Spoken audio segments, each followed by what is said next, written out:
Шетел тілдер педагогикалық колледжі ұсынады. Слайдты дайындаған арнайы пәндер оқытушысы Мұсаева Жазира Дәлелханқызы, пән атауы аударма практикасы, тақырып аудармалардың түрлері мен оның шектелуі. Сабақтың мақсаты: аударманың түрлері жайлы білімдерін толықтырып және бекіту, аударманың түрлерін анықтау және тәжірибеде қолдана білу. Негізінде аударма екі топқа бөлінеді. Бірінші топқа аударманың түпнұсқаның жанр және стилистика ерекшеліктері бойынша бөлінеді. Екінші топ жазбаша және ауызекі тіл дамытудың психолингвистикалық ерекшеліктерімен байланысты бөлінеді. Бірінші топтың аударманың екі түрі бар: көркем аударма және ақпараттық аударма. Көркем аудармаға әдеби шығармалар аудармасы кіреді. Көркем шығармалардың мақсаты адамға шығарма не поэма арқылы әсер ету. Ал аударатын шығарма не шығарманың үзіндісі негізгі нұсқадан алынғаннан кейін оның өзара өзіндік қасиеттері мол. Көркем аудармаға түпнұсқа шығарманы оқырманға әсер ететін деңгейде басқа тілге аудару жатады. Көркем аударманың жанрмен байланысты бірнеше түрі ол: поэзия, пьеса, сатирика шығармаларын аудармасы, проза, яғни қара сөз, өлеңдер аудармасы кіреді. Ақпараттық аудармаға ақпараты бар мәтіндер аудармасы жатады. Бұл аударманың негізгі мақсаты оқырманға эстетикалық әсер ету емес, тек информация, ақпаратты жеткізу. Аталмыш аудармаға ғылыми мәтіндер, іскерлік, саяси, қоғамдық, тұрмыс саласымен байланысты мәтіндер аудармасы жатады. Бірақ бір мәтінде осы екі аударманың түрі жиі кездеседі. Психолингвистикалық аударма тобы екіге бөлінеді: жазбаша және ауызша. Ауызша аудармаға дәл сөйлесіп жатқан сәтте аударылып жатқан аударма жатады. Аудармашы қайтадан тіл арқылы айтылған ақпаратқа келе алмайды. Ол мәтінді, ақпаратты не үзіндіні бір рет қана тыңдап отырады. Қате тауып, оны түзетуге уақыты болмайды. Ауызша аударма ол аудармашының түп нұсқаның үзінділерін біркелкі қабылдауын және кейіннен сәйкестендіруге немесе оны орындағаннан кейін түзетуге мүмкіндік жоқтығын білдіреді. Ауызша аудармада аударма мәтінін құрау түпнұсқаны қабылдаумен параллельді түрде не түпнұсқаны қабылдау біткеннен кейін жүзеге асырылады. Соған сәйкес ауызша аударманың екі түрі болады: синхронды аударма және ілеспелі аударма. Синхронды аудармада аудармашы сөйлеп тұрған адамның сөзін бірер секундтан кейін аудара бастайды. Аудармашы бөлек керекті техникамен жабдықталған кабинада отырады. Аудармашы ораторды құлаққап арқылы тыңдап, микрофонға қабылдаушыға оның аудармасын жолдайды. Бұл аударманың ең қиыны аудармашы бір уақытта шет тіліндегі ақпаратты не өз тіліндегі ақпаратты қабылдап, түсініп, басқа тілге аударып үлгеріп отыру керек. Сондай-ақ ол оратор ілгері қарай не айтады деп болжап отырып, көп сөздердің синонимін тауып, негізгі сөздерін дайындап үлгеріп отыру керек. Синхронды аударма арнайы жабдықталған кабинада не кабинадан тыс жерде өткізіледі. Жақсы білікті аудармашының интонациясы, мимикасы оратордың сөйлеуімен сәйкес келеді. Келесі, ілеспелі аударма. Ауызша аударманың екінші түрі. Аудармашы оратор ойын айтып тоқтағанша дейін күтуде. Кейбір үзінділер 20-30 минутқа дейін созылуы мүмкін. Бір ақпаратты есте сақтау қиын, сондықтан аудармашы өзіне түсініктеме жазып отыру қажет. Жазбаша аударма. Жазбаша аударманың түрлері.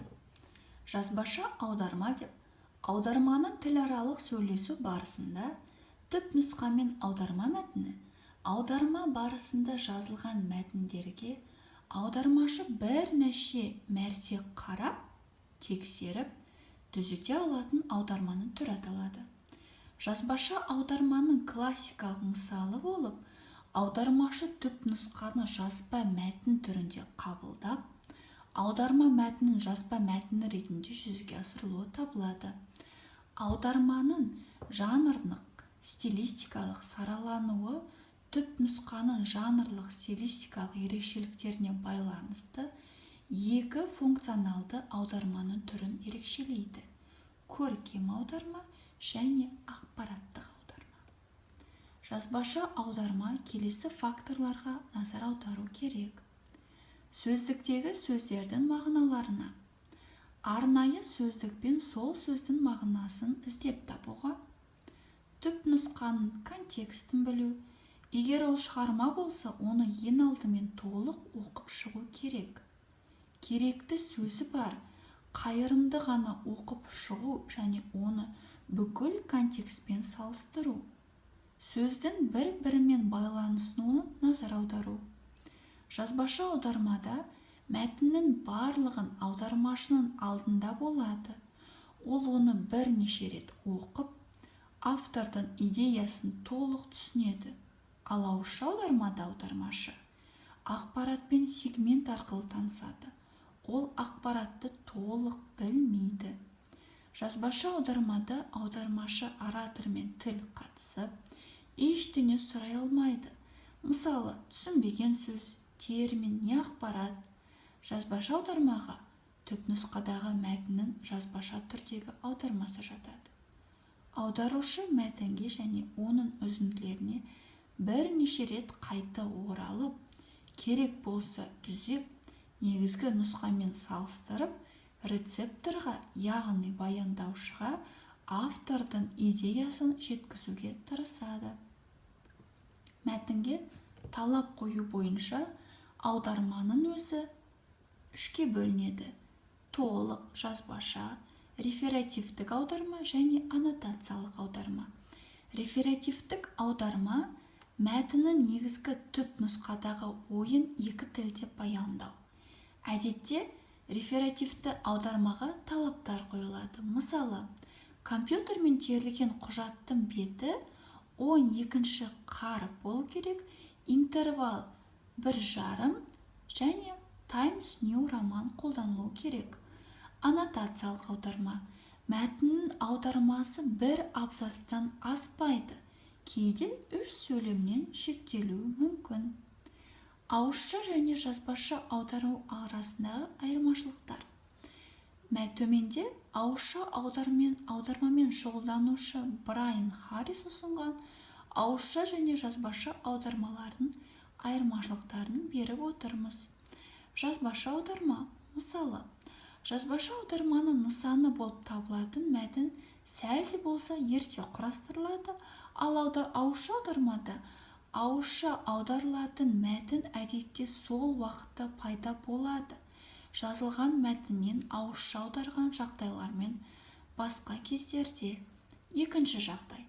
Мәтін түпнұсқасы аяқталған шығарма ретінде ешбір өзгеріске ұшырамайды. Айтылатын ой үнемі дамып, жетіліп отыратындықтан оның жалғасын болжау көп жағдайда мүмкін емес. Үшінші жағдай. Жазбаша аудармада аудармашы түпнұсқаның бірнеше рет қарай алады. Бұл жағдайда есте сақтау қабілетінің қажеті шамалы. Ал ауызша аудармада болса, ауызша айтылған ой тыңдаушыға аудармашының есте сақтау қабілеті арқылы ғана жеткізіледі. Төртінші жағдай. Мәтін толығымен жазылған сөздерден тұрады. Аудармашы оның қарай құрылғанын білмейді. Ауызша аудармада айтылған ой сөзден сонымен қатар қол қимылдарын, мимиканы, басқа да әрекеттерді қамтиды. Аудармашы оның қалыптасуымен куәгері болады. Бесінші жағдай. Аудармашы түпнұсқа автор заманы кеңістігінен тыс болғандықтан, мәтінге эмоциялық сезімсіз, объективті түрде қарау мүмкін. Ал ауызша аудармада аудармашы сөйлеушімен тікелей қарым-қатынаста болғандықтан, оның эмоциялық әсерінің ықпалында болады. Алтыншы жағдай. Аудармашы бірнеше рет өңдеуге, түзетулер енгізуге болады. Сөздіктерді, анықтағыштарды қолдану мүмкіндіктерді шектелмеген. Ал ауызша аудармада ауызша аударатын аудармашы бірнеше барабар адекваттық аудармада беруі тиіс. Сөздіктерді, анықтағыштарды қолдану мүмкіндіктері шектелген. Және соңғы жағдай ол аудармашы көп жағдайда түп нұсқа авторы мен оқырманмен де кездесе алмайды. Ал ауызша аудармада айтушы, тыңдаушы және аудармашы тікелей қарым-қатынаста болады.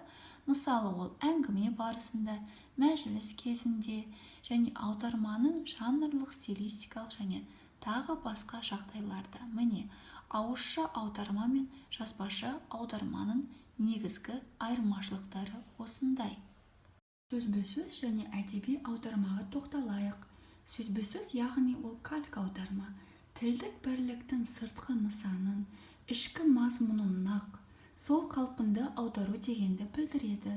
Сөзбе-сөз аударманы бастапқы дайындық деп есептеуге болады. Себебі оны әлі өңдеп, редакциялау керек. Сөзбе-сөз аударманың егер сөйлемнің құрылысы және сөздердің аудармасы екі тілде де сәйкес болған жағдайда ғана қолдана аламыз. Мысалы, America was discovered by Columbus. Америка была открыта Колумбом. Американы Колумб ашқан. Сөзбе-сөз аударма өте сирек қолданылады. Көбінесе ондай аудармада сөйлемнің формасы мен мазмұны ажырайды. Әдеби аудармаға тоқталсақ, сөйлемнің мағынасын дұрыс жеткізу үшін дұрыс әдеби аударманы қолдану қажет. Әдеби аудармада лексикалық бірліктің мағынасын жеткізу үшін эквиваленттің, яғни тура үйлесімді, сондай-ақ аналогтық, яғни ұқсастығын, синонимін суреттеу әдісін қолдану керек. Мысалы, privacy – право на частную жизнь, жеке өмірге хақы болу. Private – частный, жеке деген мағынаны білдіреді. Сұрақтарға кезек берейік. Бірінші сұрақ. Аударманың түп нұсқаның жанр және стилистика ерекшеліктеріне қарай аударманың неше түрі бар? Екінші сұрақ. Ауызша аударма және жазбаша аударма дегеніміз не? Оның түрлеріне тоқтал. Үшінші сұрақ. Жазбаша және ауызша аударманың қандай айырмашылықтары бар? Осы сұраққа жауап берулеріңізді сұраймын. Қолданылған әдебиеттер. Аударманың өзекті мәселелері Құлманов, Алматы, Палитра пресс 2005 жылғы кітаптан алынды. Үй тапсырмасына Лондон туралы мәтінді аударып порталға жіберу. Назарларыңызға үлкен рахмет.